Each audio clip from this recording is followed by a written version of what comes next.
Government రాష్ట్రం దగ్గర డబ్బులు లేవు. అయినప్పటికీ కూడా ఈ అమృత్ స్కీమ్ ద్వారా చంద్రబాబు నాయుడు గారు 9,000 కోట్ల రూపాయలు ఈ రోజు ప్రతి మున్సిపాలిటీకి వచ్చే విధంగా చేశారు. మీ అందరికీ నేను ఈ రోజు చెప్తా ఉన్నాను, ఆ స్కీముని స్టేట్ లో డబ్బులు లేకపోయినా ఏ విధంగా మ్యాచ్ చేసి తీసుకొచ్చారంటే తెలివైన వాడికి కూడా మతిపోయే విధంగా చేసినటువంటి వ్యక్తి శ్రీ నారా చంద్రబాబు నాయుడు గారు. ఇది కూడా వాస్తవం అని మీ అందరికీ నేను తెలియజేస్తా ఉన్నా. అదేవిధంగా ఇవన్నీ జగన్మోహన్ రెడ్డి గారు 24 గంటలు మైనారిటీలు, నా ఎస్సీలు, నా ఎస్టీలు, నా బీసీలు అని మాట్లాడుతూ ఉంటారు. ఆయన చేసినటువంటి అన్యాయం మీకు ఒకటి చెప్తా. ఒక స్కీమ్ ఉంది. నేను మా గుంటూరు ప్రాంతంలో మైనారిటీ సోదరులు చాలా ఎక్కువ మంది ఉన్నారు. ఈ మైనారిటీ సోదరులకు ఏదన్నా చేయాలని చెప్పి ఆ మైనారిటీ మినిస్ట్రీకి వెళ్తే PMJVK అని ఒక ప్రధానమంత్రి జన వికాస్ కార్యక్రమం అని ఉంది. దీనికి సంవత్సరానికి 2,000 కోట్ల రూపాయల నిధులు ఉన్నాయి. గత 3 సంవత్సరాల్లో ఒక్క రూపాయి కూడా వాడుకోలేదు. ఎందుకు వాడుకోలేదయా అంటే మనం ఉన్నప్పుడు 500 ప్రాజెక్టులు తీసుకొస్తే కేవలం 55 మాత్రమే కట్టారు. సెంట్రల్ టీము, స్టేట్ టీము వచ్చి వెరిఫై చేస్తే అందులో సగం కట్టలేదు. నిధులన్నీ దుర్వినియోగం అయిపోయినాయి. ఇప్పుడు స్టేట్ వచ్చి చూస్తే అక్కడ మేము ఇచ్చిన డబ్బులకి ప్రాజెక్టులు లేవు అని చెప్తే ఇప్పుడు దాదాపుగా 230 కోట్ల రూపాయలు స్టేట్ గవర్నమెంట్ సెంట్రల్ కి పే చేసి ఆ బాకీలు తీర్చి ఆ దొంగ సర్టిఫికెట్లు తీసేస్తే మళ్ళీ 2,000 కోట్ల రూపాయలు వాడుకునేటువంటి పరిస్థితి రాబోతా ఉంది. ఈ విధంగా ప్రతి వ్యక్తికి అన్యాయం చేసినటువంటి మహానుభావుడు శ్రీ జగన్మోహన్ రెడ్డి గారు. మీకు ఆఖరిగా చెప్తా ఉన్నా, ఇవన్నీ ఇప్పటి వరకు ఉన్నటువంటి స్కీమ్స్ మీకు తెలిసినవి. అదేవిధంగా మొన్న వచ్చారు, 7 మంత్రులు కలిశారు. అందులో ఒక ముఖ్యమైనది డిఫెన్స్ క్లస్టర్. డిఫెన్స్ క్లస్టర్కి ఆయన మరి ఫ్లైట్లో రాసుకున్నారో ఎక్కడ రాసుకున్నారో తెలియదు, కానీ రాయలసీమ ప్రాంతాన్ని 5 భాగాలుగా విభజించారు. ఒక చోట మిసైల్స్ తయారు చేయాలని, ఒక చోట కమర్షియల్ అదేవిధంగా మిలిటరీ ఎయిర్ క్రాఫ్ట్స్ తయారు చేయాలని, ఒక ప్రాంతాన్ని ఈ మందుగుండ్లన్నీ కూడా స్టోరేజ్ చేసుకునే విధంగా చేయాలని, ఒక ప్రాంతాన్ని డ్రోన్ సిటీగా చేయాలని, ఈ విధంగా ఉన్నటువంటి విశాలమైనటువంటి ప్రాంతాన్ని మా దగ్గర 1000 ఎకరాలు ఉన్నాయి, మీరు రండి మీరు అని చెప్పి రాజ్నాథ్ సింగ్ గారి దగ్గర కూర్చొని రాయలసీమ ప్రాంతాన్ని కూడా నిరక్షరాస్యత లేకుండా చేయాలని ఒక కంకణం పట్టుకున్నారు. అది తెలిసిన వ్యక్తి ఈరోజు కర్ణాటకలో వాళ్ళందరూ భయపడేటువంటి పరిస్థితికి వచ్చారు. ఎందుకంటే మీ అందరికీ సార్ మీరు కూడా ఏమనుకోవద్దు, నేను ఈ వాస్తవం ప్రజలకు తెలియాలని చెప్తా ఉన్నాను.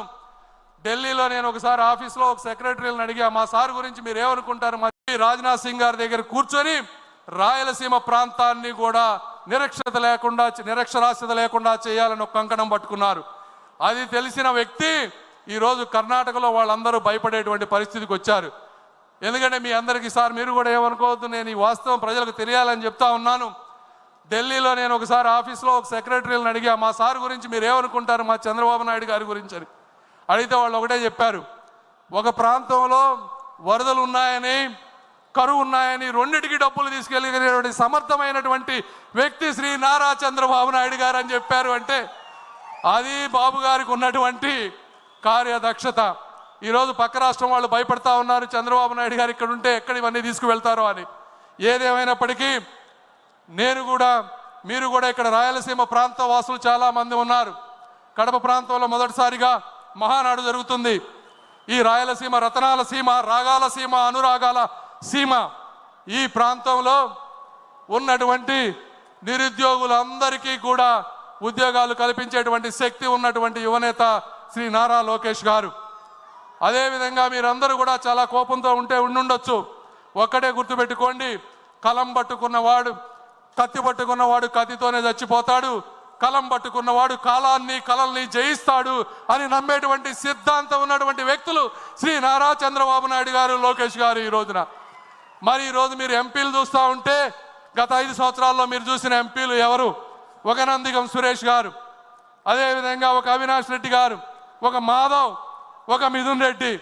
మరి ఈ రోజు ఉన్నటువంటి ఎంపీలు ఎలా ఉన్నారు మీరే ఆలోచించండి. ఆ రోజు మిథున్ రెడ్డి గారు ఏమన్నారు? ఒక నిండు సభలో అధికార మదంతో, అవినీతి సొమ్ముతో, ఏకవచనంతో యువతకు స్ఫూర్తి అయినటువంటి మరి ఈరోజు ఉన్నటువంటి ఎంపీలు ఎవరు?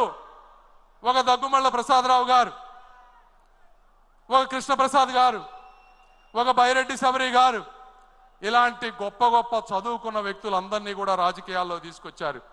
వీళ్ళందరూ అక్కడ ఉన్నటువంటి ఎంపీలందరికీ జగన్మోహన్ రెడ్డి గారు మైన్స్ అప్పచెప్పారు, మందు అప్పచెప్పారు. బాబు గారు ఏమప్పచెప్పారో తెలుసా? ఒక్కొక్కరికి ఒక డిపార్ట్మెంట్ అప్పచెప్పారు. నువ్వు శిశు సంక్షేమ శాఖ చూసుకో అన్నారు, ఒకరికి పోర్టులు చూసుకోమని చెప్పారు. వీళ్ళు ఆ స్కీములన్నీ చదివి వస్తే బాబు గారు వస్తున్నారంటే భయపడేటువంటి పరిస్థితికి తీసుకొచ్చినటువంటి వ్యక్తి నారా చంద్రబాబు నాయుడు గారు.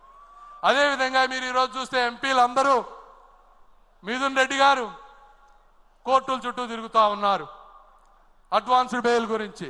మన ఎంపీలు ఎక్కడ తిరుగుతున్నారు? దేశ విదేశాల్లో దేశ ప్రతిష్ట పెంపొందిస్తూ మన ప్రదేశంపై పాకిస్తాన్ చేసేటువంటి అరాచకాలని చెప్తూ ఈరోజు లావు శ్రీకృష్ణదేవరాయలు గారు, ఒక బైరెడ్డి శబరి గారు, ఇలా బాలయోగి గారి అబ్బాయి అందరూ ఈరోజు ప్రపంచ దేశాలు తిరుగుతూ ఉన్నారు. ఇది కార్యకర్తలు కానీ నాయకులు కానీ అందరూ కూడా